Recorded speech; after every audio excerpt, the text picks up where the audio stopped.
Today's 2 Minutes of Science is about solder or soldering, or if you read some of the Chinese do-it-yourself electronics kits, they call it welding.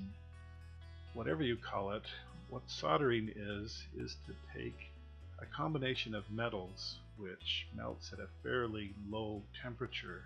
Now it's metals because we want this joint to be able to conduct electricity. Where the solder is primarily used is the combination of different types of components on a circuit board.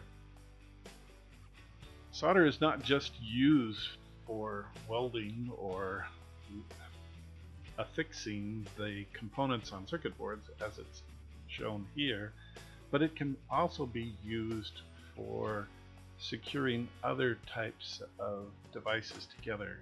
In plumbing, soldering is used to seal some copper joints and other types of things.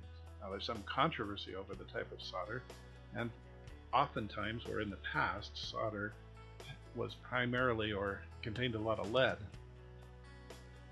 Modern soldering systems contain little or no lead, just to prevent lead poisoning or heavy metal poisoning that can take place from it.